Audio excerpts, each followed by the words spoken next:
मैं हूं आपकी होस्ट महाविश। जैसा कि आप जानते हैं कि हमने कैथलिक टीवी के इस प्लेटफॉर्म से अमेज़ॉन वर्चुअल असिस्टेंट की ट्रेनिंग का प्रोग्राम स्टार्ट किया है। लास्ट एपिसोड में हमने ये सीखा कि वर्चुअल असिस्टेंट की प्रीरिक्विजिट्स, रिस्पॉन्सिबिलिटीज़ और इसका स्कोप क्या है। तो आइए इसी सिलसिले को आगे बढ़ाते हैं और इसके बारे में मज़ीद जानते हैं हमारे आज के ट्रेनर इफ्तिखार अंजुम से, जो कि IDE पाकिस्तान के को-फाउंडर हैं और ऑक्टोपस कम्युनिकेशन के CEO हैं। आइए हम उन्हें वेलकम करते हैं। Welcome to the show sir. Thank you very much sir, thank you so much. ये ट्रेनिंग का जो प्रोग्राम है, लोग काफ़ी अच्छा फीडबैक हमें दे रहे हैं और काफ़ी सराह रहे हैं। तो प्लीज़ आप हमें ये बताएं कि एक वर्चुअल असिस्टेंट का अमेज़ॉन पे सबसे पहले क्या काम होता है। Thank you very much. Virtual assistant की अगर हम रिस्पॉन्सिबिलिटीज़ की बात करें तो इट्स अ लॉन्ग लिस्ट, एक लंबी रिस्पॉन्सिबिलिटी है। लेकिन वर्चुअल असिस्टेंट जब किसी भी क्लाइंट के लिए अमेज़ॉन पे काम कर रहा होता है तो सबसे पहले जो उसने काम करना है वो है प्रोडक्ट हंटिंग।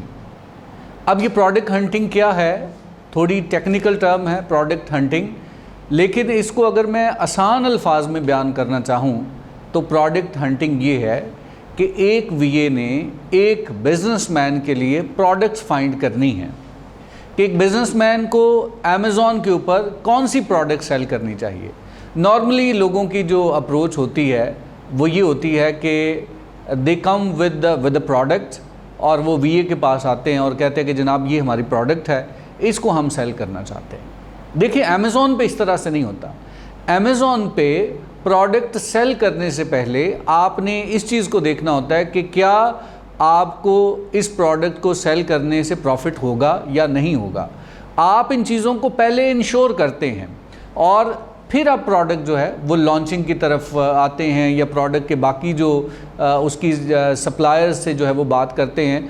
तो अगर मैं बात करूं कि पहली रिस्पॉन्सिबिलिटी एक VA की जो बनती है वो प्रोडक्ट हंट करना है, उसके ऊपर रिसर्च करना है, उसका कंपैरिजन करना है और एंटरप्रेन्योर को बताना है कि ये प्रोडक्ट आपको लॉन्च करनी चाहिए या नहीं लॉन्च करनी चाहिए। और अगर एंटरप्रेन्योर किसी अपनी प्रोडक्ट के साथ आए तो हम उसको एज अ VA रिजेक्ट नहीं कर सकते जब तक कि हम उसका एनालिसिस ना करें। हम उसका एनालिसिस करेंगे, उसका कंपटीशन देखेंगे और उसकी सेल देखेंगे और अगर हमें उसमें पोटेंशियल नज़र आएगा तो फिर हम उसको रिकमेंड करेंगे। अदरवाइज़ हम बताएंगे कि ये प्रोडक्ट आप आम मार्केट में तो बेच सकते हैं लेकिन अमेज़ॉन पे शायद बेचना फिजिबल नहीं है। सो पहला काम प्रोडक्ट हंटिंग है। तो सर अमेज़ॉन पे प्रोडक्ट हंटिंग कैसे होती है? जी, जब हम प्रोडक्ट हंटिंग की बात करें तो ये एक कंप्लीट प्रोसेस है। अब प्रोडक्ट हंटिंग की अगर मैं बात करूं तो जो पहला तरीका है वो है ब्रेनस्टॉर्मिंग। यानी ब्रेनस्टॉर्मिंग क्या है कि आपने क्या चीज़ आप बेच सकते हैं अमेज़ॉन के ऊपर। जैसे आप अपने किचन में हैं तो किचन के इर्द गिर्द ज़रा देखें कि किचन में कौन कौन सी चीज़ें हैं। अपने घर में नज़र दौड़ाएं कि आप कौन कौन सी चीज़ें इस्तेमाल करते हैं। आप अपनी रूटीन को देखें कि सुबह से लेकर शाम तक कौन सी ऐसी चीज़ें हैं जिनकी आपको ज़रूरत होती है। तो बीइंग ह्यूमन अगर आपको ज़रूरत है तो डेफिनेटली वो हर बंदे को ज़रूरत है। उनमें से आप सोचें कि कौन सी प्रोडक्ट है जो आप लोगों को सप्लाई कर सकते हैं या आप अपने कंट्री से सप्लाई कर सकते हैं, अमेज़ॉन पे बेच सकते हैं। ये एक ब्रेनस्टॉर्मिंग एक आइडिया है। इस पर अगर आप थोड़ा सा काम करें, फोकस करें तो आपको बहुत सारे आइडियाज़ मिल जाएंगे, प्रोडक्ट्स के आइडियाज़ मिल जाएंगे। लेकिन इन प्रोडक्ट्स के आइडियाज़ को हमने वैलिडेट करना होता है। ये नहीं कि जो हमने सोचा है that is the final product. Product को हमने वैलिडेट करना है। But if you want to get an idea तो आइडियाज़ हासिल करने के लिए brainstorming is the one thing. उसके बाद जो दूसरी चीज़ है वो है अमेज़ॉन के अंदर बेशुमार टूल्स हैं जिनका आप इस्तेमाल कर सकते हैं। वो फ्री टूल्स भी हैं और वो पेड टूल्स भी हैं। फ्री टूल्स का इस्तेमाल करते हुए आपको बहुत ज़्यादा इन्फॉर्मेशन मिल जाती है और आपको बहुत ज़्यादा एनालिसिस जो है वो आप कर सकते हैं। इसके अलावा अमेज़ॉन के ऊपर अगर आप रिसर्च करते हैं और अमेज़ॉन से बाहर गूगल के ऊपर रिसर्च करके आपको चीज़ों का अंदाज़ा हो सकता है कि कौन सी चीज़ें इन डिमांड हैं। तो अगर हम ओवरऑल बात करें कि प्रोडक्ट हंटिंग कैसे करनी है, तो प्रोडक्ट हंटिंग आप अमेज़ॉन पे खुद कर सकते हैं। अमेज़ॉन पे चेक कीजिए कि अमेज़ॉन पे कौन सी चीज़ें बिक रही हैं। प्रोडक्ट हंटिंग के लिए अमेज़ॉन के डिफरेंट टूल्स हैं, आप उनको इस्तेमाल कर सकते हैं। और अमेज़ॉन के अलावा आउटसाइड द अमेज़ॉन आप अमेज़ॉन के अलावा गूगल पे देख सकते हैं, जो दूसरे ई कॉमर्स जिस तरह ईबे है उस पर आप रिसर्च कर सकते हैं। तो आपको जनरल आइडिया हो जाएगा कि कौन सी चीज़ें बिक रही हैं और कौन सी चीज़ें आप जो है वो बेच सकते हैं। तो इस तरह से हंटिंग की जा सकती है। जी सर, अभी आपने पेड टूल का जिक्र किया, तो हमारे नाज़रीन को आप ये बताएं कि क्या पेड टूल के बगैर प्रोडक्ट हंटिंग हो सकती है? येस, ऑब्वियसली अगर हम प्रोडक्ट हंटिंग की बात करें तो जैसे मैंने कहा कि इसमें आपके पास डिफरेंट मीडियम्स हैं जी। आप पेड टूल्स का भी इस्तेमाल कर सकते हैं और कुछ ऑर्गेनिक टूल्स हैं यानी फ्री टूल्स हैं, आप उनका भी इस्तेमाल कर सकते हैं। लेकिन पेड टूल का फ़ायदा क्या होता है? आई वुड रिकमेंड कि आपको पेड टूल इस्तेमाल करने चाहिए। ऑर्गेनिकली जब आप चीज़ों को देख रहे होते हैं और आप मैनुअल तरीके से जब आप प्रोडक्ट हंटिंग कर रहे होते हैं तो डेफिनेटली आपने बहुत सारी चीज़ें देखनी हैं कि प्रोडक्ट की सेल कितनी है, प्रोडक्ट का कंपटीशन कितना है, इसके रिव्यूज़ कितने आ रहे हैं और इसमें प्राइस के अंदर मार्जिन कितना है। There are a lot of things कि जो आपको चेक करनी है। और अगर इसको चेक करने का मैनुअल तरीका जो पहले के होता था कि आप एक वर्कशीट बनाते थे, उन पे चीज़ें लिखते थे, तो that was a time taking process. आप कर सकते हैं विदाउट पेड टूल भी प्रोडक्ट हंटिंग कर सकते हैं, लेकिन उस पर क्या होगा कि आपको एक प्रोडक्ट के ऊपर रिसर्च करने के लिए शायद आपको कई दिन लग जाएं। लेकिन जब आप पेड टूल्स का इस्तेमाल करते हैं तो उसमें जो आपको फ़ायदा होता है वो ये होता है कि जो काम आपने 10 दिनों में करना था वो ही काम आप कुछ घंटों में कर सकते हैं। लेकिन हाँ, अगर मैं बात करूं कि हमें 100% पेड टूल पे रिलाय करना चाहिए या नहीं रिलाय करना चाहिए, तो पेड टूल जो होते हैं वो ऑब्वियसली इंफॉर्मेशन अमेज़ॉन से ले रहे होते हैं, अमेज़ॉन से एक्सट्रैक्ट कर रहे होते हैं, वो हमें आइडिया दे रहे होते हैं। मैं ये नहीं कहता कि वो जो इन्फॉर्मेशन प्रोवाइड करते हैं वो 100% तक ठीक होती है, बट 80% तक वो इन्फॉर्मेशन ठीक होती है। कम से कम आपको अंदाज़ा हो जाता है कि आप उसकी बेस पे डिसीजन ले सकते हैं। यह से इम्पॉर्टेंट बात यह है कि एक नया बंदा है, एक नया वीए है, वो पेड टूल के लिए शायद अभी ही और शी आर नॉट कंफर्टेबल। वो कहता है कि अभी तो मैं सीख रहा हूँ, तो क्या मुझे पेड टूल इस्तेमाल करने चाहिए या नहीं करने चाहिए, या मैं अभी अफोर्ड नहीं कर सकता। तो उसमें पहली बात यह है कि ऑर्गेनिक सीखें, एक आम तरीके से मैनुअल रिसर्च किस तरह की जा सकती है वो सीखें। और फिर दूसरा तरीका यह है कि बेशुमार ऐसे ग्रुप्स हैं कि जहाँ पे आपको मतलब पैकेजेस मिल जाते हैं कि आप बजाय इसके कि सारे टूल्स ख़रीदें। जिस तरह अगर हम बात करें तो पेड टूल में जंगल स्काउट है, हीलियम 10 है, वायरल लॉन्च है, इस तरह के और भी बेशुमार आपको सॉफ्टवेयर्स चाहिए जो कि पेड टूल्स हैं। लेकिन इनिशियली आई वुड रिकमेंड कि गो with the 2 tools only. Jungle scout में रिकमेंड करूंगा और हीलियम 10 में रिकमेंड करूंगा, और उसके लिए भी आपको डायरेक्ट सब्सक्रिप्शन लेने की ज़रूरत नहीं है। अमेज़ॉन वर्चुअल असिस्टेंट के बेशुमार ग्रुप्स बने हुए हैं, अगर वो आप ग्रुप्स ज्वाइन करते हैं तो बेशुमार लोग ऐसे हैं कि जो रीसेल कर रहे हैं और उस पर आपको मतलब बड़ी कम प्राइस के साथ, यानी आप ये समझ लें 2-3 हज़ार रुपया पर मंथ अगर आप देते हैं तो आपको दोनों टूल्स की एक्सटेंशंस भी और वो सॉफ्टवेयर्स भी मिल जाते हैं। तो बजाय इसके कि आप उसको डायरेक्ट परचेज़ करें, हाँ जब आप एक्सपर्ट हो जाएं, जब आप एज एन एजेंसी काम कर रहे हों और जब आप एक एक्सपीरियंस वीए के तौर पे काम कर रहे हैं, तो फिर अब आप परचेज़ भी कर लें तो यू कैन अफोर्ड दैट। लेकिन इनिशियली पेड टूल को इस्तेमाल ज़रूर करना चाहिए, लेकिन वो आप डायरेक्ट सब्सक्रिप्शन ना लें। आप जो है वो किसी से जो रीसेलर्स होते हैं उनसे आप जो है वो 2 टूल्स के लिए 2 से 3 हज़ार रुपये में पर मंथ आप ले सकते। सर पेड टूल का ऑन एन एवरेज क्या अगर आप बताएं कि क्या इसका कॉस्ट है इस पे? अब अगर हम देखें पेड टूल की तो अगर एक टूल जो है वो आपको अगर पर मंथ जो है वो $85 में $90 में पड़ रहा है तो दैट वुड बी एक्सपेंसिव। तो इसलिए इनिशियली हमें उसकी तरफ नहीं जाना चाहिए। सर एक नए सेलर को कौन सी प्रोडक्ट सेल करनी चाहिए और कौन सी अवॉइड करनी चाहिए? यस, ये एक बहुत इम्पॉर्टेंट क्वेश्चन है, क्योंकि जब हम अमेज़ॉन पे काम करते हैं तो वी गेट एक्साइटेड, हम एक्साइटेड हो जाते हैं। हम देखते हैं जी कि फ़लाँ कंपनी इतने जो है वो $1 मिलियन कमा रही हैं, तो हमें भी ये प्रोडक्ट्स जो है वो सेल करनी चाहिए। और हम ये नहीं सोचते कि उस कंपनी को $1 मिलियन तक पहुंचने के लिए कितना वक्त लगा है, और अगर वो वक्त लगा है तो आप एज अ न्यू सेलर उसको compete नहीं कर सकते। हमें एज अ न्यू सेलर ये देखना चाहिए कि पहले तो हमें अंडरस्टैंड करने की ज़रूरत है कि बेस्ट सेलिंग प्रोडक्ट्स कौन सी हैं। अमेज़ॉन के ऊपर, अमेज़ॉन के ऊपर सबसे जो ज़्यादा चीज़ें बिकती हैं वो हैं बुक्स, अभी भी ऑन द टॉप है। और फिर जो है वो बेबी क्लॉथिंग या बेबी से रिलेटेड जितनी भी एक्सेसरीज़ हैं बेबीज़ की, वो बहुत ज़्यादा जो है वो बिकती हैं। स्पोर्ट्स और एक्सरसाइज से रिलेटेड जितनी भी एक्सेसरीज़ हैं वो बहुत ज़्यादा जो है वो बिक रही हैं। योगा से रिलेटेड चीज़ें बहुत ज़्यादा बिक रही हैं। तो ये वो चीज़ें हैं जो बेस्ट सेलर्स हैं।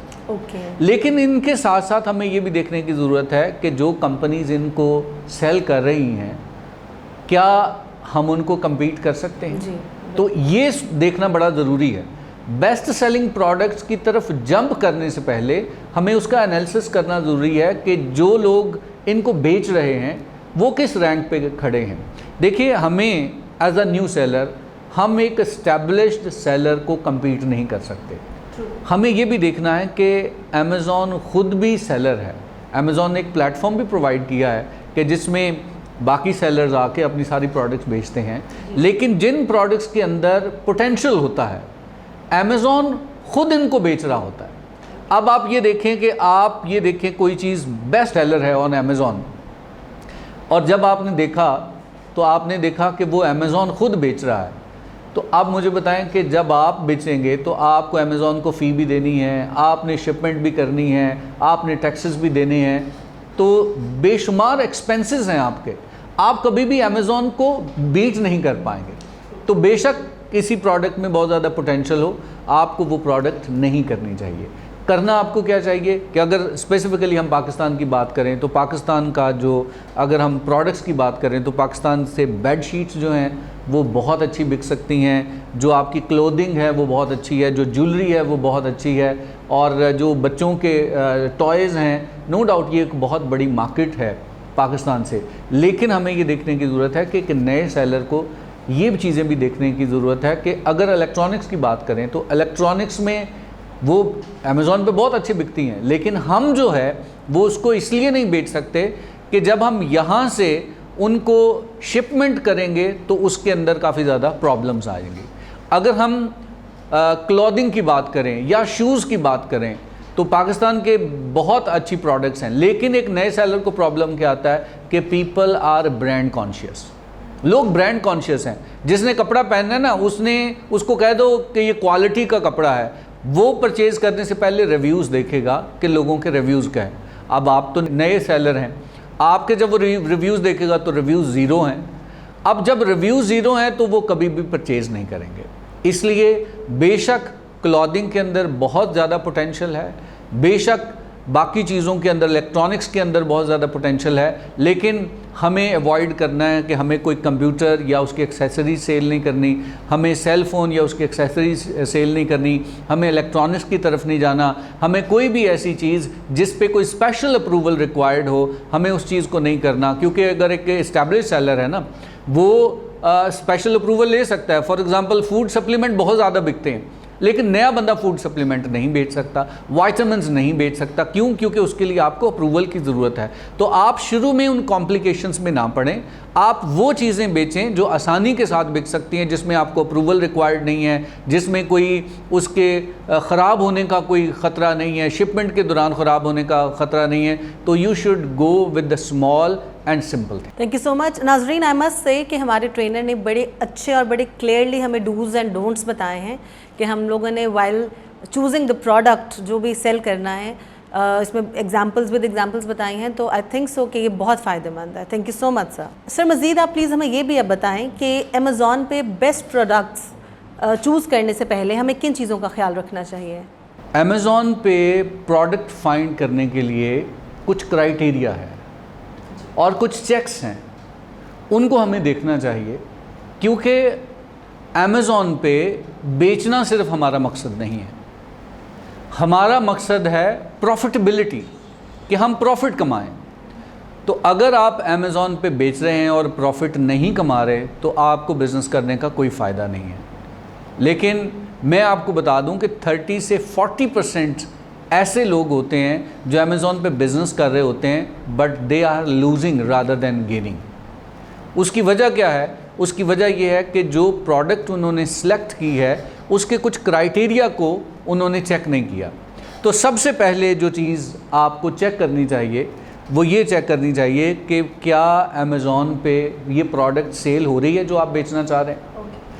तो आप अमेज़ॉन के जो मैंने फ्री टूल्स बताए और जो पेड टूल बताए, जैसे जंगल स्काउट बताया या हीलियम 10 बताया, आप इन टूल्स के ज़रिए चेक कर सकते हैं कि प्रोडक्ट्स का नाम आप लिखेंगे जिसको हम कीवर्ड कहते हैं, तो वो आपको टूल ये बता देगा कि ये एक महीने में अमेज़ॉन पे कितनी सेल हो रही है और इसको सेल करने वाले जो सेलर हैं वो कितने हैं।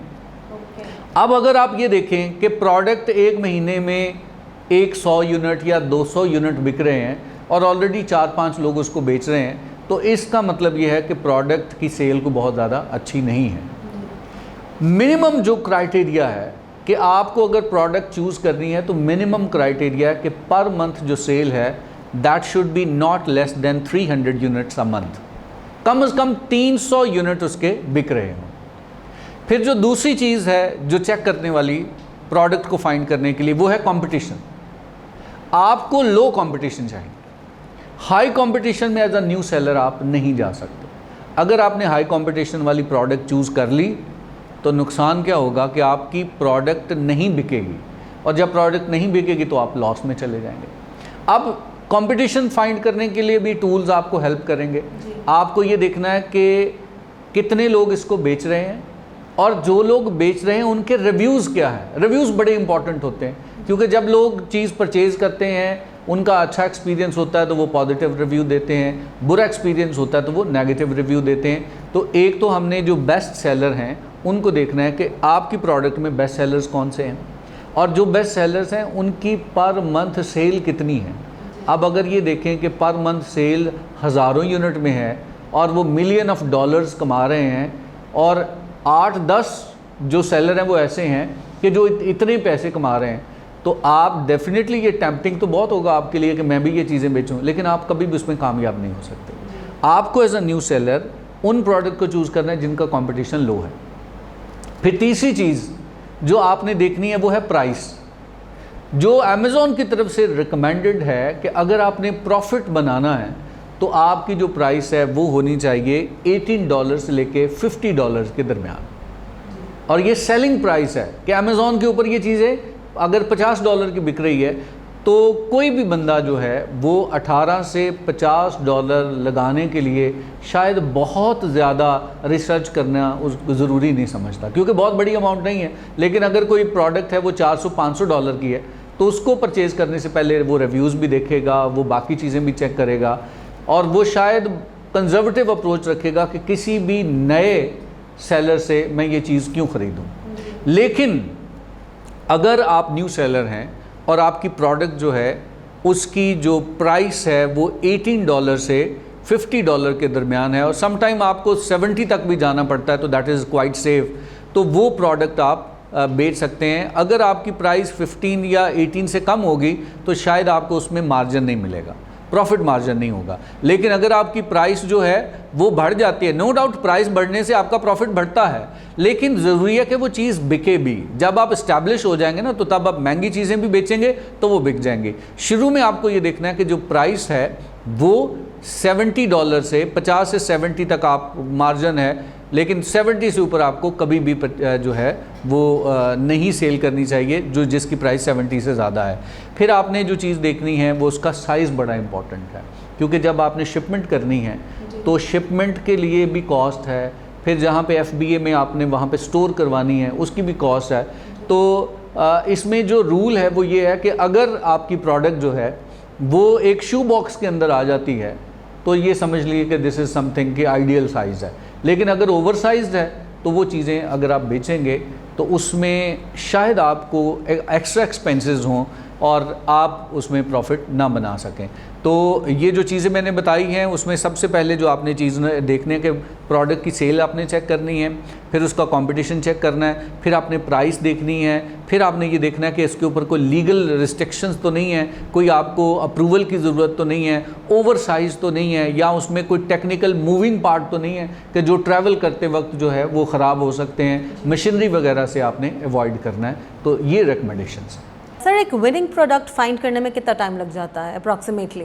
टू बी प्रिसाइज अगर मैं कहूँ तो शायद मंथ्स लग जाएं। एक प्रोडक्ट को फाइंड करने में महीने लग सकते हैं। क्यों? क्योंकि यहाँ पे आपको जल्दबाजी करने की ज़रूरत नहीं है। नॉर्मली अगर हम देखें तो आप करना चाहें तो 1 घंटे के अंदर आपका रिसर्च वर्क पूरा हो जाता है। आपको पता चल जाता है 3-4 चीज़ें जो मैंने बताई हैं। आप सेल चेक कर सकते हैं कि कितनी है, आप कंपटीशन चेक कर सकते हैं कि कितना है, आपको प्राइस का भी पता चल जाएगा, आपको ये भी पता चल जाएगा कि अमेज़ॉन बेच रहा है या नहीं बेच रहा, दूसरे जो सेलर हैं वो कितनी सेल कर रहे हैं। अब ये चीज़ें तो क्या होती हैं, ये चीज़ें तो आप शायद 1 घंटे के अंदर कर सकते हैं। लेकिन प्रॉब्लम ये है कि जो चीज़ें आपको नज़र आ रही होती हैं, चीज़ें एज इट इज़ ऐसी नहीं होती। आपको उसको अदर देन अमेज़ॉन भी वेरीफाई करना पड़ता है। आपको पूरे ट्रेंड्स देखने पड़ते हैं। आपको ये देखना पड़ता है कि कहीं ऐसा तो नहीं कि चीज़ जो है वो सीजनल है, कि एक सीज़न में स्पाइक आया उसकी सेल में और उसके बाद जो है वो उसकी जो सेल है वो कम हो गई है। और फिर आपने ट्रेंड्स देखने होते हैं, उसकी हिस्ट्री चेक करनी होती है, और ये सारी चीज़ों को चेक करने में आपको टाइम लग सकता है। इसलिए सबसे जो इम्पॉर्टेंट डिसीजन होता है अमेज़ॉन पे सेल करने का वो है कि राइट प्रोडक्ट फाइंड करना। और अगर आप राइट प्रोडक्ट फाइंड करने में आउट ऑफ द वे आपको जाना पड़े, कुछ ऐसे सोर्सेज जो अदर देन अमेज़ॉन है वहाँ से वेरीफाई करना पड़े, कोई हिस्टोरिकल सेल को जो है वो आपको एनालाइज करना पड़े, तो आप टेक योर टाइम, इस पे वक्त दें। क्योंकि अगर आप जल्दबाजी में प्रोडक्ट जो है वो फाइनल कर लेंगे तो शायद लेटर ऑन आपको बहुत ज़्यादा नुकसान हो। लेकिन अगर आपने वक्त लगा के आपने चीज़ों को प्रॉपरली एनालाइज किया, प्रॉपरली कैलकुलेट किया, हर चीज़ को वेरीफाई किया और काउंटर वेरीफाई किया, डबल चेक किया और ट्रिपल चेक किया, तो फिर आप एक सेफ़ तरीके से आगे चलेंगे। तो इसके लिए कोई स्टैंडर्ड नहीं है। एनालिसिस करना चाहें तो 1 दिन में भी हो सकता है, और करने पे वेरीफाई और ट्रेंड्स चेक करें तो शायद महीने भी लग जाएं। तो there is no specific time for that. जैसे सर कहते हैं कि slow and steady wins the race, बिल्कुल so I guess this formula can apply on this. या truly it's working for Amazon. तो सर लोग अमेज़ॉन पे क्यों नाकाम हो जाते हैं? इसकी बेशुमार रीज़न्स हैं, लेकिन सबसे जो बड़ी रीज़न जो भी मैंने बात की है वो है रॉन्ग सिलेक्शन ऑफ प्रोडक्ट। कि आप एक्साइटेड हो जाते हैं। देखें, जब नया वीए होता है ना, वो चीज़ों को सर्च करता है तो उसको डेफिनेटली हम कुछ क्राइटेरिया बताते हैं, कुछ पॉइंट्स बताते हैं कि भाई सबसे पहले आपने सेल चेक करनी है, वो 300 से कम नहीं होनी चाहिए, कंपटीशन लो होना चाहिए, रिव्यूज़ जो है वो 80 से ऊपर नहीं होने चाहिए, सेलर जो हैं वो मतलब बहुत ज़्यादा नहीं होने चाहिए, और जो टॉप 10 सेलर्स हैं उनकी सेल इससे कम नहीं होनी चाहिए। ये सारे चेक्स कोई 13-14 चेक्स हम बताते हैं। और जो नया वीए होता है वो उनको चेक करता है और वो फौरी तौर पे कहता है कि sir I found the right product. ये सारे चेक्स जो हैं वो उसको वैलिडेट कर रही है, लेकिन ऐसा नहीं होता।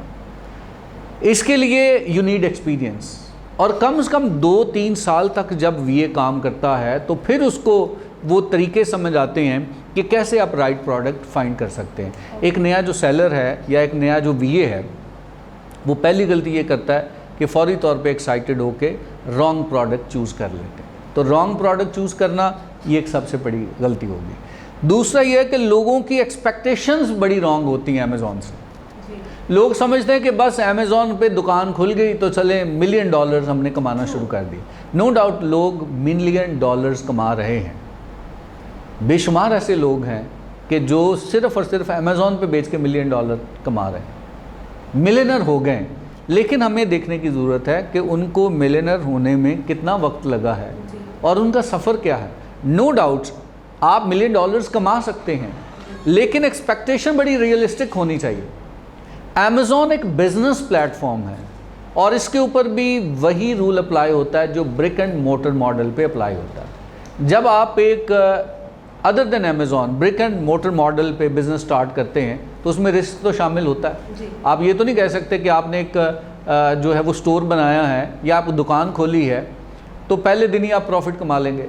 आपको पता है कि वहाँ पे एक्सपेंसेस हैं और आहिस्ता आहिस्ता लोग आपके कस्टमर बनेंगे और शायद पहला साल आप उस बिज़नेस में प्रॉफिट नहीं कमाते, लेकिन आहिस्ता आहिस्ता लोग आपके बिज़नेस के बारे में जानते हैं और फिर ऐसा होता है कि दूसरे साल में वो ब्रेक इवन पे आ जाता है, तीसरे साल में प्रॉफिट में, फिर वो प्रॉफिट मल्टीप्लाई शुरू हो जाता है। लेकिन लोगों की ये अप्रोच अमेज़ॉन के बारे में नहीं होती। वो अमेज़ॉन पे कहते हैं जी बस आएँ और हम जो है वो अमीर हो जाएं। देखें, ये वो जगह है जिस पे आप अमीर हो सकते हैं, but it will take time. Expectations जो हैं वो रियलिस्टिक होनी चाहिए कि इसमें लॉस भी हो सकता है और इसमें ब्रेक इवन आने में टाइम भी लग सकता है, but if you are on the right track आप प्रॉफिट बनाएंगे, लेकिन टाइम लगेगा। तो एक तो एक्सपेक्टेशंस जो हैं वो लोगों की रियलिस्टिक नहीं होती, इस वजह से लोग नाकाम हो जाते हैं। फिर लोग अमेज़ॉन पे विदाउट एनी प्लान आते हैं, उनके पास बिजनेस प्लान नहीं होता। बस वो ये कहते हैं, हमारा ख़ास तौर पे जो पाकिस्तानी एंटरप्रेन्योर है वो ये कहता है कि जनाब पैसा बहुत है, आप बेचने वाली बात शुरू करें, या मेरे पास प्रोडक्ट भी है। वो इंसिस्ट करते हैं कि मेरी प्रोडक्ट को अमेज़ॉन पे बेचें। लेकिन जैसा मैंने शुरू में कहा कि वी नीड टू फाइंड कि ये प्रोडक्ट हमें अमेज़ॉन पे बेचनी चाहिए या नहीं बेचनी चाहिए। आप रिसर्च के बगैर ये नहीं कह सकते जनाब कि आपकी प्रोडक्ट बड़ी ज़बरदस्त है हम बेच देंगे। हम इसका डिसीजन नहीं कर सकते जब तक हम उसको वेरीफाई नहीं करेंगे कि उसका कंपटीशन क्या है, इसमें पोटेंशियल क्या है, हमें कितनी देर लगेगी इसमें रैंक करने में, तब तक हम उसको नहीं कर सकते। तो इसलिए अगर आप प्रॉपर प्लान के साथ नहीं आएंगे अमेज़ॉन पे तो अमेज़ॉन पे नाकाम हो जाएंगे। आपको प्रॉपर प्लानिंग की ज़रूरत है, आपको एक राइट माइंडसेट की ज़रूरत है कि आपका माइंडसेट बिज़नेस वाला माइंडसेट हो। ये एक बिज़नेस प्लेटफॉर्म है, इस पे आपको कोई गलत एक्सपेक्टेशंस नहीं रखनी चाहिए, पूरी रिसर्च करनी चाहिए, हर चीज़ पे आप वक्त दें। और फिर नॉर्मली क्या होता है कि लोग जब वो प्रोडक्ट चूज़ करते हैं तो प्रोडक्ट बड़ी ज़बरदस्त फाइंड कर ली, लेकिन होता क्या है कि आपने कुछ प्रोडक्ट्स अमेज़ॉन FBA पे भेज दी और जब वो चीज़ें बिक गई तो अब आपके पास सप्लाई नहीं है। जब आपके पास सप्लाई नहीं है तो तब भी आपका इंप्रेशन ख़राब हो जाएगा। अब आपके प्रोडक्ट की डिमांड है लेकिन आपके पास सप्लाई नहीं है। आप मैन्युफैक्चर करते हैं तो आपको मैन्युफैक्चरिंग के लिए आपको कैपेसिटी देखनी चाहिए। अगर आपने अलीबाबा से परचेज़ करके अमेज़ॉन पे बेचनी है तो आपके पास क्या इतना ऑथेंटिक किस्म का सप्लायर है कि जिससे आपको ये चीज़ें मिल सकती हैं। बेशुमार ऐसी विनिंग प्रोडक्ट हैं कि जो अमेज़ॉन पे हाथों हाथ बिकती हैं, वो इसलिए नाकाम हो जाती हैं कि लोगों के पास सप्लाई का प्रॉपर सिस्टम नहीं होता। तो प्रॉपर ज़रूरी है प्रोडक्ट में जितना मर्जी पोटेंशियल हो, अगर आपके पास सप्लायर नहीं है तो आपको जंप इन नहीं करना चाहिए। आपको पहले इस पूरे सिस्टम को बिल्ड करना चाहिए, फिर उस सिस्टम के साथ आना चाहिए। बाज़ आपकी जो कामयाबी है वो आपके लिए मुसीबत बन जाती है। बेशुमार हम रियल लाइफ में भी ऐसी एग्जांपल जो है वो देखते हैं कि लोगों ने मार्केटिंग की, अपनी सेल्स बढ़ा ली, लेकिन जब सेल्स बढ़ी तो आगे प्रोडक्शन नहीं है, आगे सप्लायर नहीं है। तो ये बेशुमार इसकी रीज़न्स है, लेकिन मैंने जो सबसे ज़्यादा इम्पॉर्टेंट रीज़न है वो मैंने आपको बता दी हैं कि प्रोडक्ट गलत चूज़ कर लें, लोग नाकाम हो जाते हैं। एक्सपेक्टेशन रॉन्ग रखते हैं, बहुत ज़्यादा एक्साइटेड हो जाते हैं कि मुझे पता नहीं अगले दिन ही जो है वो $1 मिलियन मिल जाएंगे, और जब वो महीनों तक प्रॉफिट नहीं आता तो लोग डिसअपॉइंटेड हो जाते हैं, लोग नाकाम अपने आप को समझते हैं। और फिर जब उनके पास बिज़नेस प्लान नहीं होता तो उनको समझ नहीं आती कि किस तरह से चलें, और अगर उनके पास सप्लायर नहीं है तो तब भी लोग फील करते हैं कि भाई अब हम इस पर नहीं चल सके। तो रीज़न्स बेशुमार हैं, लेकिन ये सबसे बड़ी रीज़न्स हैं जो मैंने आपको बता दी हैं कि इस वजह से लोग नाकाम हो जाते हैं। सर आप ये बताएं कि अमेज़ॉन की तरफ से क्या कोई रिस्ट्रिक्शन है कि आपके पास इतनी इन्वेंट्री हो तो आप यहाँ जो आपका प्रोडक्ट का जो आपने सप्लाई की बात कही, तो इतना स्टॉक हो तो अमेज़ॉन पे जो है हम सेल कर सकते हैं? देखिए, इसमें जो है वो मिनिमम यूनिट्स की एज सच कोई रिस्ट्रिक्शन नहीं है। ओके। लेकिन थिंग्स शुड बी रियलिस्टिक। आपको ये बताना पड़ता है, पूरा बिजनेस प्लान देना पड़ता है कि मेरे पास सप्लायर मौजूद हैं, और ये डिपेंड करता है प्रोडक्ट के साइज़ पे। अब अगर प्रोडक्ट का साइज़ छोटा है तो आप उसको ज़्यादा तादाद में बेच सकते हैं। यानी फॉर एग्ज़ाम्पल आप समझ लीजिए कि आप पाकिस्तान से ग्लव्स बेच रहे हैं जी, आप ग्लव्स बेचेंगे तो उनके पीसेस आप उस हिसाब से देखेंगे कि आप एक बॉक्स में कितने आ सकते हैं, उस हिसाब से फॉर एग्जांपल आपने 5,000 6,000 जो है वो भेज दी है या 10,000 भेज दी है, बट आपको ये इंश्योर करना पड़ेगा कि मेरे पास सप्लाई लाइन मौजूद है, फिर आपको परमिशन मिलेगी कि आप उसको बेच सकते हैं। और अगर प्रोडक्ट साइज़ में बड़ी है तो फिर डेफिनेटली उसकी जो नंबर है वो वहाँ पे डिक्रीज़ हो जाएगा। तो हमें एक स्टेबल नंबर देना है कि ऐसा ना हो कि आज अमेज़ॉन पे जाए और कल चीज़ें ख़त्म हो जाएं। उससे अमेज़ॉन को तो कोई नुकसान नहीं होगा, लेकिन आपकी जो रैंकिंग है वो बहुत ज़्यादा इफ़ेक्ट होगी और लोग डेफिनेटली जब आउट ऑफ स्टॉक होता है तो एक नेगेटिव रिव्यू लोग जी, कस्टमर एक्सपीरियंस बेसिकली ख़राब, बिल्कुल ऐसे ख़राब होता है। जी सर, ये प्लेटफॉर्म तो है ये ट्रेनिंग का, जिसमें आपने ये का स्टैटिस्टिक्स आपने कुछ शेयर किए, कुछ फैक्ट्स एंड फिगर्स, कुछ एग्जांपल्स जो आपने बताई हैं। सो ये एक ट्रेनिंग प्रोग्राम तो है, क्या इसके अलावा भी इन रिटन, लेट्स सपोज अगर मुझे अगर इन रिटन कहीं देखना है तो क्या कोई और भी ऐसा प्लेटफॉर्म है जहाँ से मुझे ये सारी इन्फॉर्मेशन आपकी सारी इस ट्रेनिंग प्रोग्राम की मिल सकती हैं?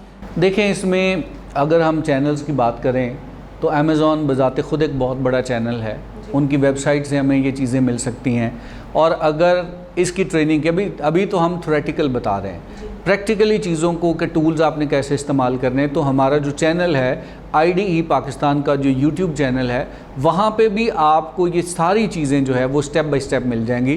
तो उधर भी आप देख सकते हैं। फिर कुछ वाइट पेपर्स होते हैं जो आपको अमेज़ॉन की वेबसाइट्स में मिलते हैं, या हमारी वीडियोज़ के साथ लिंक होते हैं जो IDE पाकिस्तान पे आप जो है वो देख सकते हैं, तो वहाँ से आपको गाइडेंस मिल सकती है। Sir, for the new VAs और जो न्यू एंटरप्रेन्योर्स हैं, उनके लिए कोई एडवाइस कि अमेज़ॉन पे वो किस तरह से जो है वो कामयाब हो सकते हैं?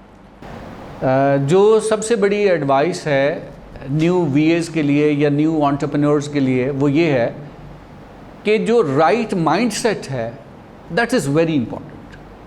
आप जब अमेज़ॉन पे आएँ तो अमेज़ॉन को समझ के आइए, अमेज़ॉन को सीख के आइए।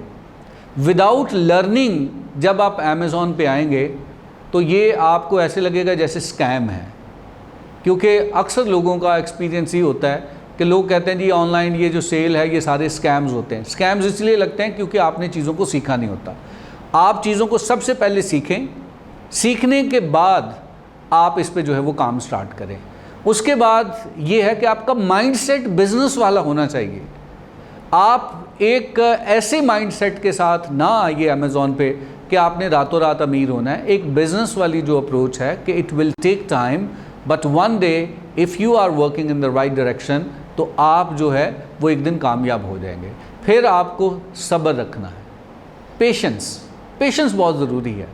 सब्र रखें, अगर आज नहीं तो कल आपको प्रॉफिट मिलेगा, आपकी चीज़ें बिकेंगी। रातों रात आप इस पे कामयाब नहीं हो सकते। और आखिरी चीज़ जो रिक्वायर्ड है दैट इज़ योर डेडिकेशन।